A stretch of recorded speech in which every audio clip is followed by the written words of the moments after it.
actually the only way you can compete is by having larger and larger capitals, because you need to be able to buy more raw materials to keep the work process going, and you also need to buy the fixed capital in order to enjoy the factory system.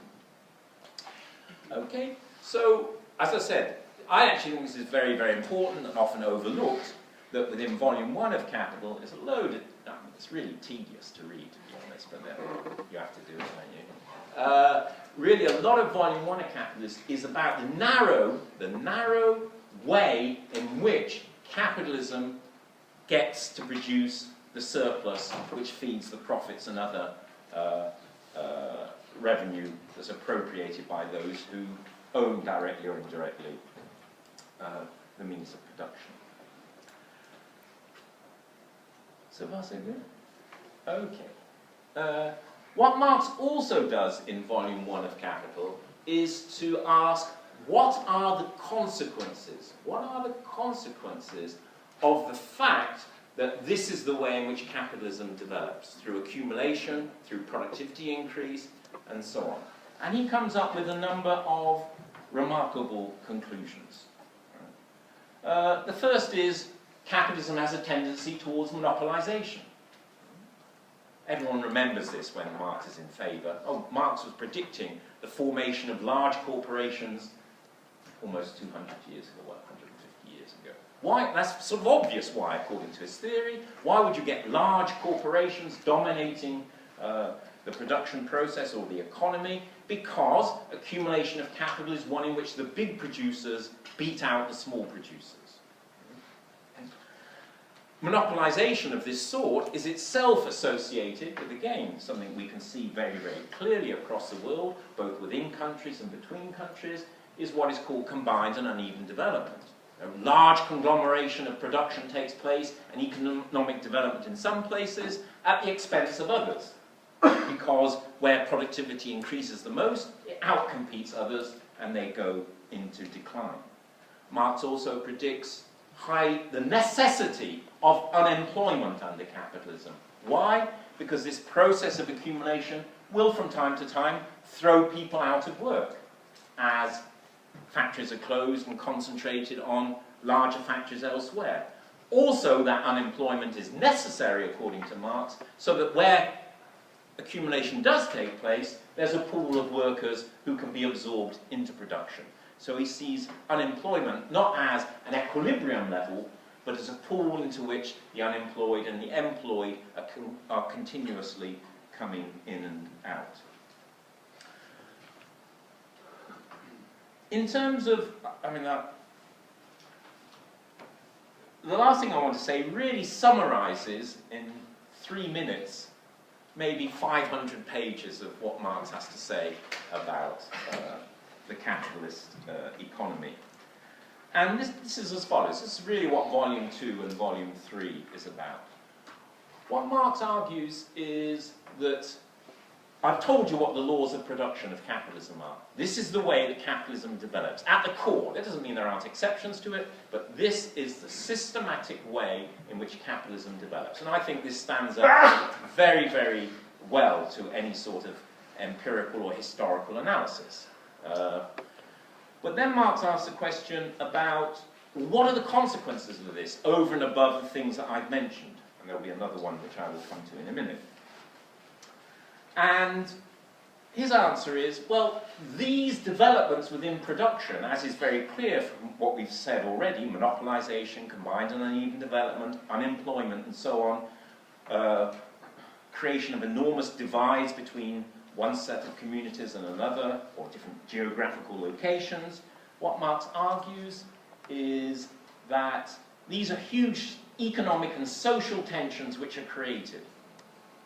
But what are the ways of resolving these tensions as accumulation continues to occur?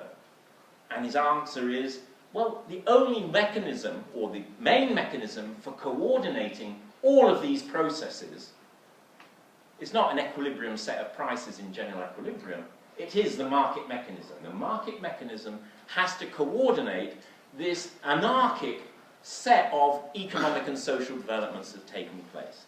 And his answer is, yes, capitalism can do it. Marx is not someone who says capitalism is permanently in crisis, and so on. What he's arguing is, yes, capitalism can, market system can coordinate these tensions, but from time to time, they will give rise to a crisis. And it can be a crisis within the economy, it can be a crisis between the economic forces and the social mechanisms which are associated with that, and so on. So really, as I said, I can only do it in 3 minutes. What Marx is arguing is that it's the nature of the capitalist economy that it should suffer crisis from time to time because it keeps on intensifying the strains that are placed upon the economic and social system in ways which are difficult to predict, but for which major reliance is placed upon the market to coordinate those outcomes. Okay, so far so good. What I wanted to do next, I don't know how much longer I should go on for, what I wanted to do next was to talk about today's crisis. Again, another factor that might be thought to have brought us together. And not only today's crisis, but an apparently irresolvable recession. I mean, let's put aside the pathetic response of mainstream economic, I mean, I shouldn't just call names and so on, but they actually say it themselves in many ways. Those who are even prepared to address this issue. So what I want to talk about is what sort of light can Marxist political economy shed upon today's crisis and irresolvable recession. I certainly think other versions of heterodox economics or political economy have much to say about this as well. Perhaps that will become apparent. But I want to start with one particular proposition which I think is crucial for understanding what is going on in the big scheme of things. And this might come as a bit of a surprise to you. But once I put the proposition to you, I hope you'll agree with me. And that is, capitalism has never had it so good. Conditions for capitalism couldn't have been more favourable. Why do I say? I mean, we're in the midst of a crisis, the worst since the 1930s, a recession we can't get out of. Why do I say that capitalism has never had it so good? Well, let's have a look. Let's have a look and see what's going on. Let's have a look at what have been the conditions, from a Marxist point of view, for the accumulation of capital, for the economy to grow, be successful, and so on. Okay? And the first thing that I always refer to is that what we've experienced over the last 30 or 40 years, possibly longer, certainly over the last 20 years, is a quite extraordinary and unprecedented number of, or sequences of technological innovations. New products, new processes, and so on. These didn't exist when I remember when the first one came into our department, everyone laughed at this. Actually, it was bigger than this. The word processor was bigger than this, had disks this size and so on. But you know, we all know that there's been a revolution in IT technology, biotechnology, etc., new materials, etc., etc. Okay, so I would argue there's been quite an extraordinary and unprecedented degree of technological innovation, which really ought to have been able to fuel huge increases in productivity and highly favourable for capital accumulation. That's the first thing I would say. The second thing I would say is that there's been this unprecedented increase in the world labour market. I mean, the most obvious example is the joining of China into the capitalist world, if you like, but also over a longer period we've had the entry of married women into the labour force and so on. So, you know, we've had an extraordinary increase in the global level of labour supply. So technological information, labour supply. We've also had a quite extraordinary decline in the power, strength of organised working class, partly through deindustrialisation, but through other reasons as well. You know, organised working class on a global level, and indeed in individual natures, in individual countries, is weaker than it's ever been before, or have been for some time. Let's have a look at the decolonisation movement. It's over, it's finished. You know, Third World liberation, radical opposition to capitalism, the Cold War, it's over. neoliberalism is triumphant. So, and in the same, it's also the case that given the balance of power between capital and labour in individual countries and across the world, the triumph of neoliberalism, the triumph of the US in the Cold War, the end of decolonization, moderation in wages. In the United States, real wages have been stagnant. The level of real wages has been stagnant for the last 30 years. And the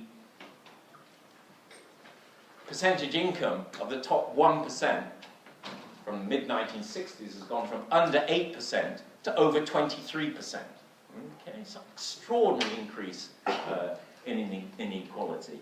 So, and that's all explained by what I'll be coming on to fairly soon. But putting all of this together, right? Putting all of this together, technology, labour supply, balance of class forces, stagnation in real wages, or very low increase in real wages, stagnation, or certainly not huge increases in what's called the social wage, associated with neoliberalism. There's not been massive increases. So actually, for the first time in my memory at least, or possibly for the first time in history, there's been this huge crisis, and no one is blaming the wage or the social wage. They can't. They can't. So, but I'm putting this much stronger than this. What I'm saying is, capitalism never had it so good. It reminds me actually, sorry, it's just you and me again, John, I suspect. It reminds me of Ted Heath in the 1970s when he said to the British capitalists, I've contained wages, I've cut state expenditure, I've reduced the interest rate, and still you won't invest, right? Same thing today, but across the world. The conditions couldn't have been more favourable to capitalism than they are today, across those and all the other conditions I mentioned. And yet, I'm being recorded, aren't I? They fucked it up. I mean, they completely and absolutely fucked it up, haven't they? Not only things... No, I mean, what do they want? What do they want? Yeah? If they told us what they wanted, we could give it to them, couldn't we? And we could get them. But no. They want to be in the office. What? They want to stay in the office. They want to stay in the office. Especially politicians. Well, that's not new.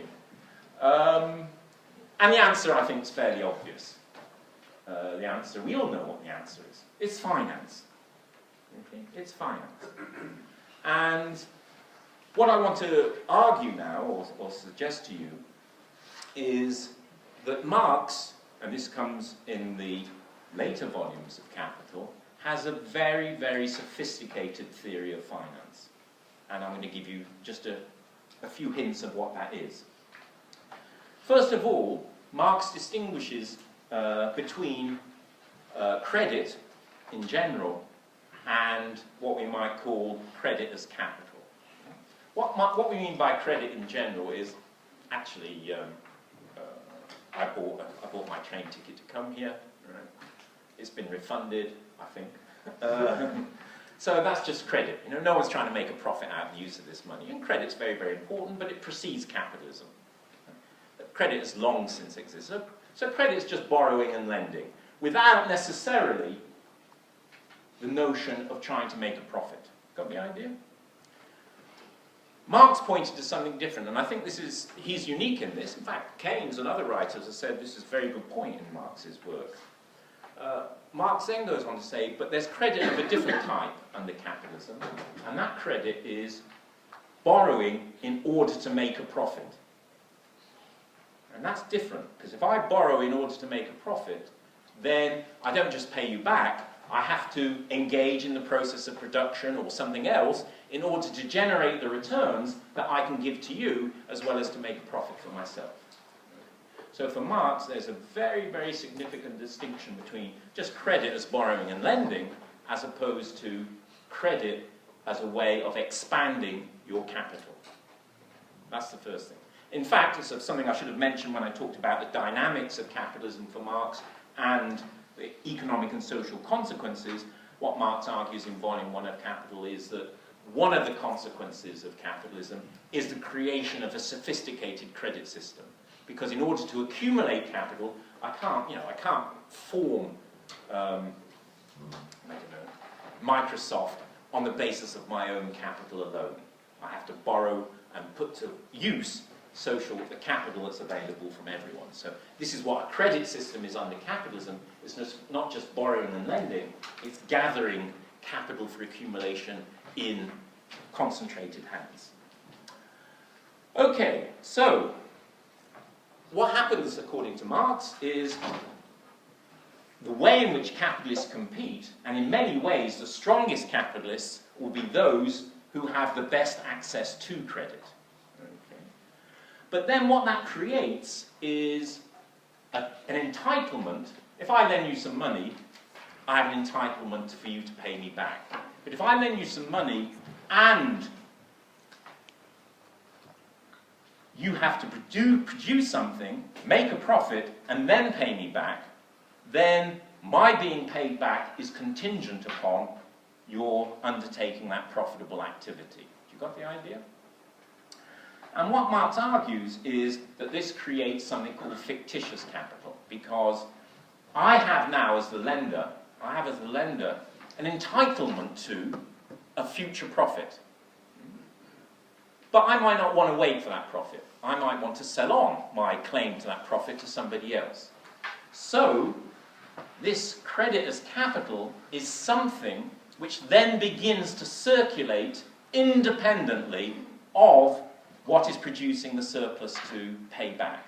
Can you see the point? I mean, everyone knows this. This is what speculation is, that there is a distinction, there's a distinction between the asset as a piece of paper and the asset as a set of economic relations that are going on, producing the surplus to warrant the value of that asset. Got the idea? And this is what Marx calls fictitious capital. Not because it doesn't exist, but because it could be, I mean, if there was corruption or so on, or embezzlement, or whatever, or dishonesty, he could actually be running off with that money and have no intention to pay me back at all, and that would certainly be fictitious capital. But for Marx, the fictitious capital isn't because there isn't an asset there.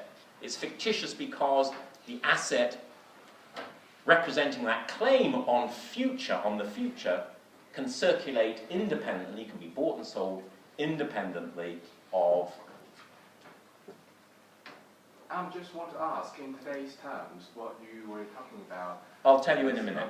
The bond, or actually the finance future.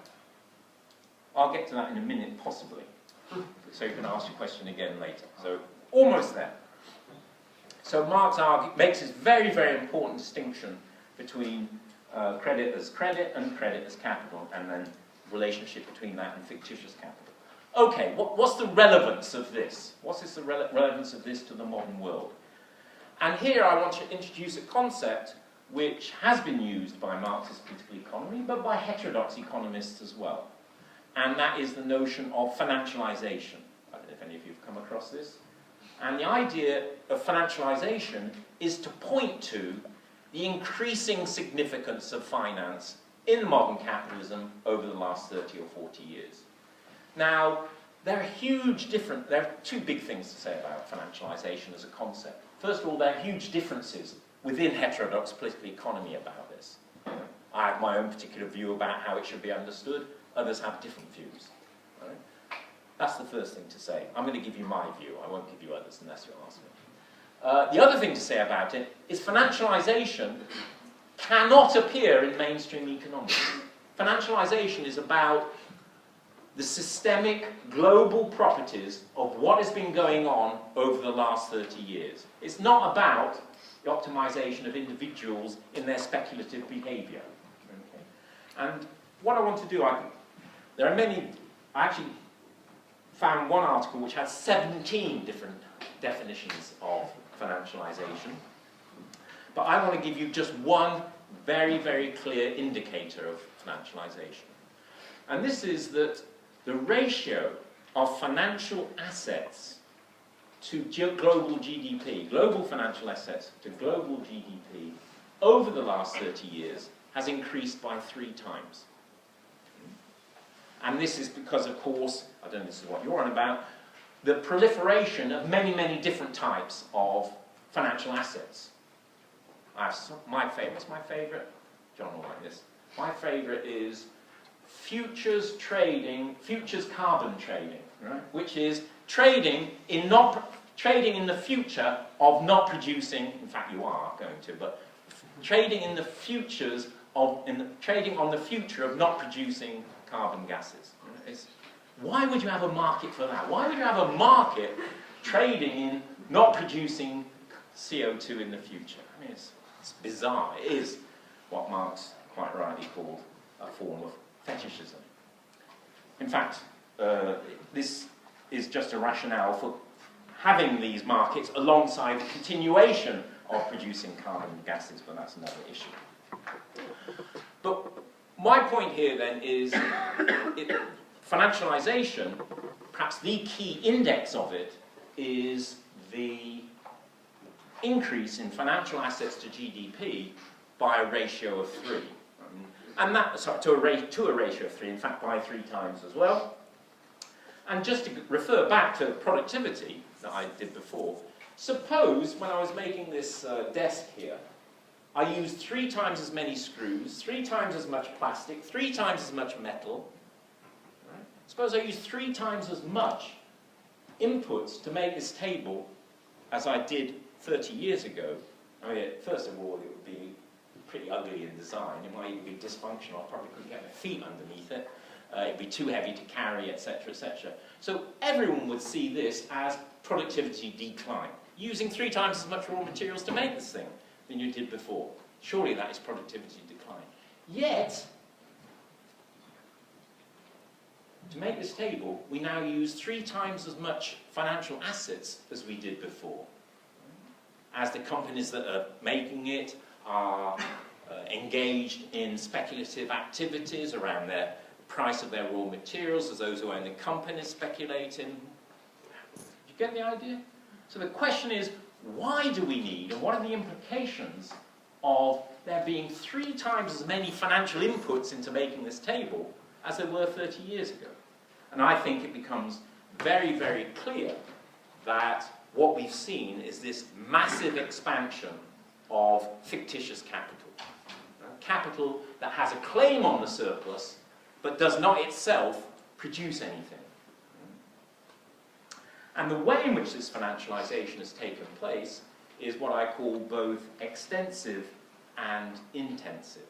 The intensive is sort of fairly obvious. The intensive is this proliferation of different types of assets. You know, for me, for some people, financialization is the massive expansion of credit cards, mortgages, and so on. For me, that's not, I said I wasn't going to say differences about what financialization is, but here's one difference. Some people see it in terms of workers are being exploited financially as well as in the production process because they've got mortgages on which they pay interest, they've got credit cards on which they pay interest, and so on. For me, that's not financialization.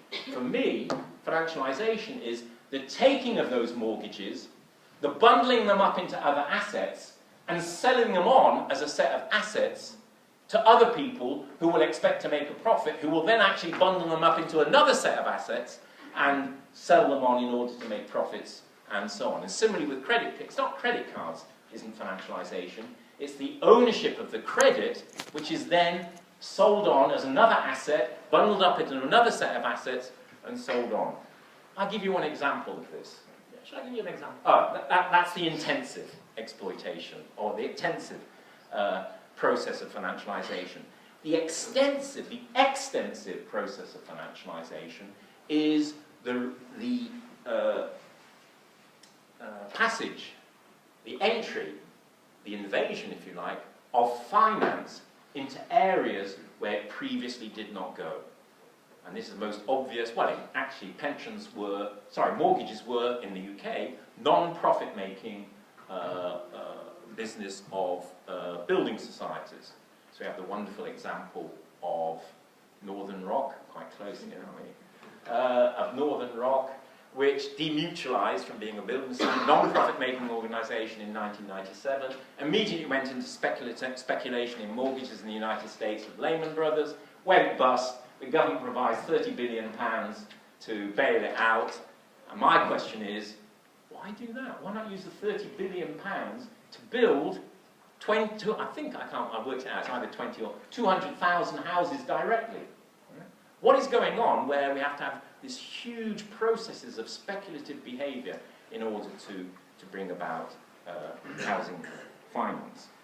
That itself is an example of the second type of way in which financialization has progressed.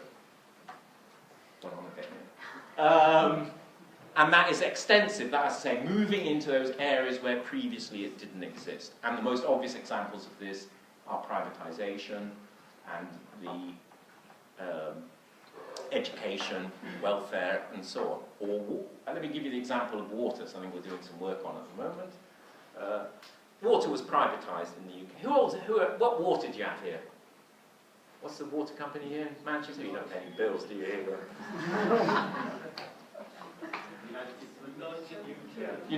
Who owns United Utilities? Basically, the water companies in the UK now are owned by a pyramid of financial companies ending up in the Cayman Islands. They're global utility companies. They use the secure revenues, which they know are going to come from water. They use the secure revenues in order to borrow, in order that they can speculate in other markets altogether. It's also to move tax around, etc. But why do we want this bizarre financialization, this pyramidal structure going up through 8 levels into the Cayman Islands in order to supply our water? It's just nonsensical. Just nonsensical. Okay.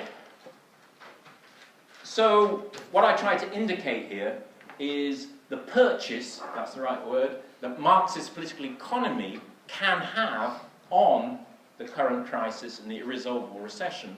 In this case, through appeal to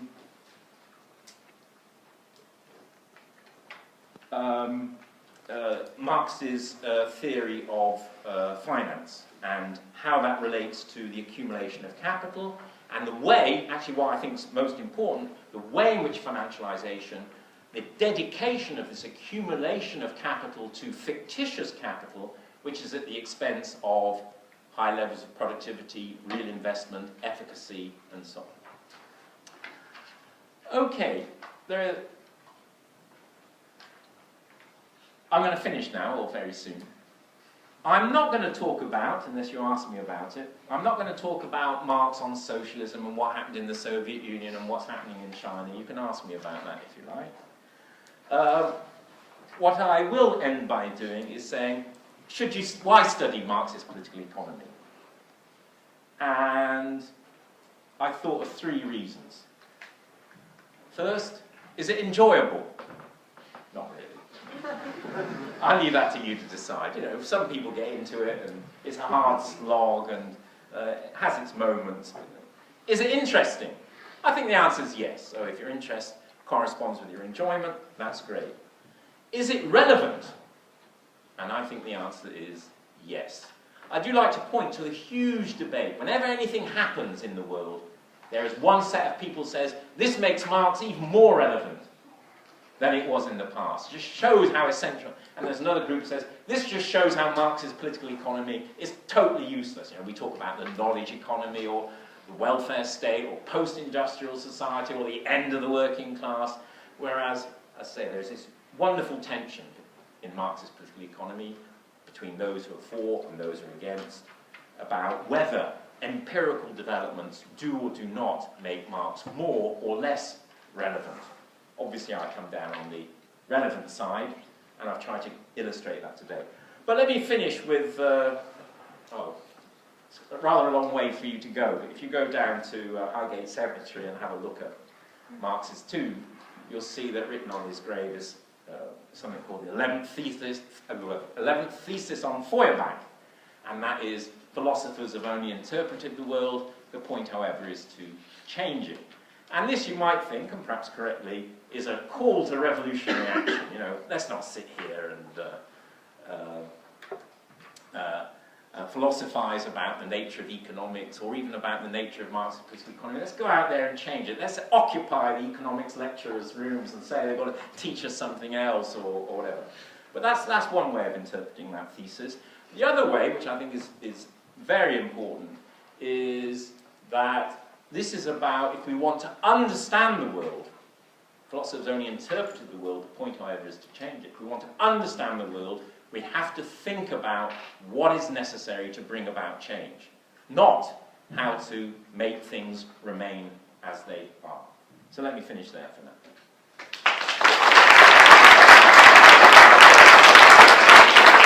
What argues is that I've told you what the laws of production of capitalism are. This is the way that capitalism develops. At the core, that doesn't mean there aren't exceptions to it, but this is the systematic way in which capitalism develops. And I think this stands up very, very well to any sort of empirical or historical analysis.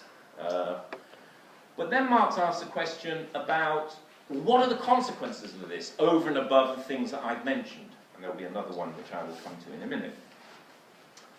And his answer is, well, these developments within production, as is very clear from what we've said already, monopolization, combined and uneven development, unemployment, and so on, creation of enormous divides between one set of communities and another. So far, so good? Okay. What Marx also does in Volume 1 of Capital is to ask, what are the consequences? What are the consequences of the fact that this is the way in which capitalism develops, through accumulation, through productivity increase, and so on? And he comes up with a number of remarkable conclusions. The first is, capitalism has a tendency towards monopolization. Everyone remembers this when Marx is in favour. Oh, Marx was predicting the formation of large corporations almost 200 years ago, well, 150 years ago. Why? That's sort of obvious why, according to his theory. Why would you get large corporations dominating the production? Actually, the only way you can compete is by having larger and larger capitals, because you need to be able to buy more raw materials to keep the work process going, and you also need to buy the fixed capital in order to enjoy the factory system. Okay, so, as I said, I actually think this is very, very important and often overlooked, that within Volume 1 of Capital is a load of, it's really tedious to read, to be honest, but then you have to do it, don't you? Really, a lot of Volume 1 of Capital is about the narrow way in which capitalism gets to produce the surplus which feeds the profits and other revenue that's appropriated by those who own directly or indirectly the means of production. Process, or the economy, because accumulation of capital is one in which the big producers beat out the small producers. Monopolization of this sort is itself associated with, again, something we can see very, very clearly across the world, both within countries and between countries, is what is called combined and uneven development. A large conglomeration of production takes place and economic development in some places at the expense of others, because where productivity increases the most, it outcompetes others and they go into decline. Marx also predicts the necessity of unemployment under capitalism. Why? Because this process of accumulation will from time to time throw people out of work as factories are closed and concentrated on larger factories elsewhere. Also, that unemployment is necessary, according to Marx, so that where accumulation does take place, there's a pool of workers who can be absorbed into production. So he sees unemployment not as an equilibrium level, but as a pool into which the unemployed and the employed are continuously coming in and out. In terms of, the last thing I want to say really summarizes in 3 minutes, maybe 500 pages of what Marx has to say about the capitalist economy. And this is as follows. This is really what Volume 2 and Volume 3 is about. What Marx